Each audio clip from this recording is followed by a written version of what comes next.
पौराणिक युग में शांतनु नामक एक सिद्ध साधु थे। इनकी पत्नी भी एक सिद्ध धर्मपरायण नारी थी।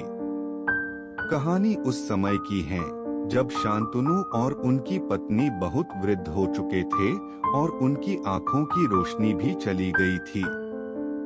इन दोनों का एक पुत्र था जिसका नाम था श्रवण कुमार। श्रवण कुमार बहुत ही सरल स्वभाव का व्यक्ति था। माता पिता के लिए उसके मन में बहुत प्रेम एवं श्रद्धा थी। वो दिन रात अपने माता पिता की सेवा करता था। अपने माता पिता का बच्चों की तरह लालन पालन करता था। उसके माता पिता भी स्वयं को गौरवशाली महसूस करते थे और अपने पुत्र को दिन रात हजारों दुआएं देते थे। कई बार दोनों एक दूसरे से कहते कि हम कितने धन्य हैं कि हमें श्रवण जैसा मातृभक्त पुत्र मिला, जिसने स्वयं के बारे में ना सोचकर अपना पूरा जीवन वृद्ध नेत्रहीन माता पिता की सेवा में लगा दिया। इसकी जगह कोई अन्य होता तो विवाह के बाद केवल स्वयं का हित सोचता और बूढ़े नेत्रहीन माता पिता को कहीं छोड़ आता डॉक और खुशी से अपना जीवन व्यापन करता। जब ये बात श्रवण ने सुनी तो उसने माता पिता से कहा कि मैं कुछ भी भिन्न नहीं कर रहा हूँ, यह मेरा कर्तव्य है। जब मैं छोटा था तब आपने मुझे इससे भी ज्यादा अच्छा जीवन दिया और अब मुझे यह सौभाग्य प्राप्त हुआ है कि मैं आपकी सेवा करूँ। आप दोनों जो भी इच्छा रखते हैं मुझसे कहे, मैं उन्हें अवश्य पूरा करूँगा। तब शांतनु और उसकी पत्नी कहते हैं, पुत्र श्रवण, हम दोनों की आयु बहुत हो चुकी है। अब जीवन का कोई भरोसा नहीं है। किसी भी समय हमारी आंखें बंद हो सकती हैं। ऐसे में हमारी एकमात्र इच्छा है, हम तीर्थ यात्रा करना चाहते हैं। क्या तुम हमारी यह इच्छा पूरी कर सकते हो? श्रवण कुमार अपने माता पिता के चरणों को पकड़कर अत्यंत प्रसन्नता के साथ कहता है, हाँ पिताश्री, यह तो मेरे लिए परम सौभाग्य की बात होगी कि मैं आप दोनों की इच्छा पूरी करूं। श्रवण अपने माता पिता को तीर्थ करवाने हेतु एक कावड़ तैयार करता है, जिसमें एक तरफ शांतनु एवं दूसरी तरफ उनकी पत्नी बैठती हैं और कावड़ के डंडे को अपने कंधे पर लादकर यात्रा शुरू करता है। उसके हृदय में माता पिता के प्रति इतना स्नेह है कि उसे उस कावड़ का लेशमात्र भी भार नहीं लगता। अपने पुत्र के इस कार्य से माता पिता का मन प्रसन्नता से भर उठता है और वे पूरे रास्ते अपने पुत्र श्रवण को दुआएं देते चलते हैं। श्रवण कुमार तीर्थ करते समय जब वे तीनों अयोध्या नगरी पहुंचते हैं, तब माता पिता श्रवण से कहते हैं कि उन्हें प्यास लगी है।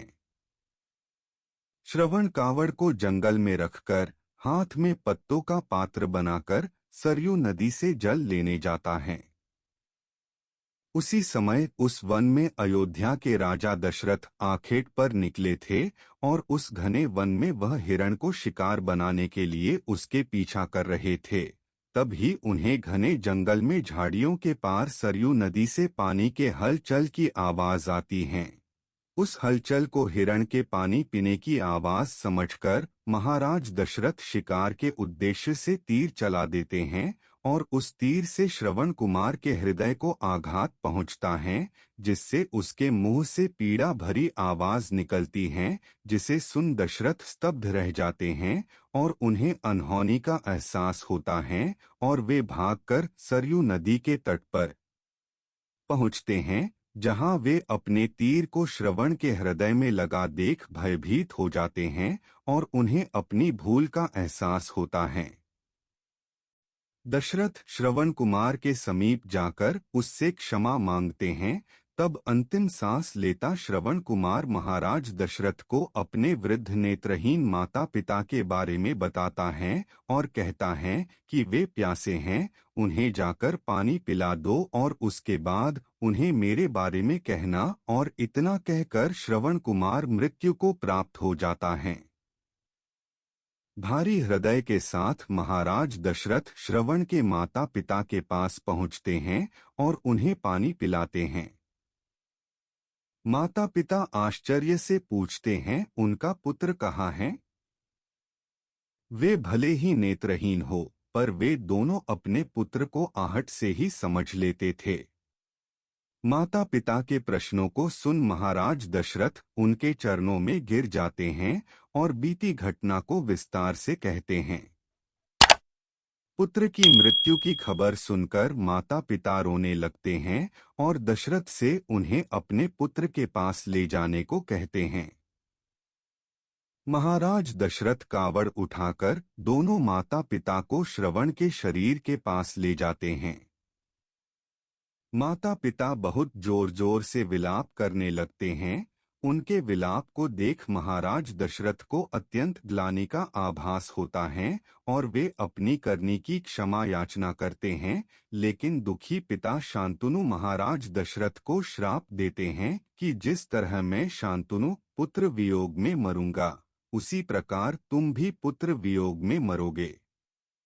इतना कहकर दोनों माता पिता अपने शरीर को त्याग मृत्यु को प्राप्त हो जाते हैं।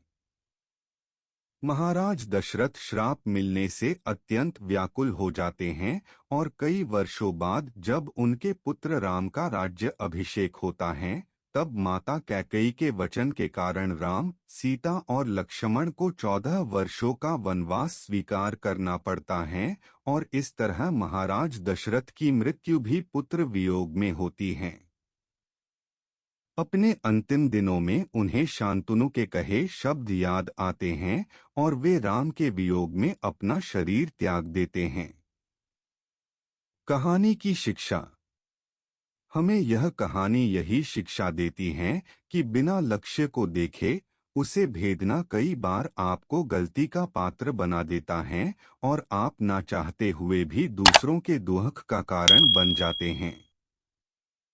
यह थी श्रवण कुमार की कहानी। अपनी माता पिता भक्ति के कारण ही श्रवण कुमार पुराणों में जीवित हैं। श्रवण कुमार सदैव अपनी मातृभक्ति के लिए जाने जाते हैं। उन्हीं की कहानी सुनाकर माता पिता अपने बच्चों को संस्कारित करते हैं।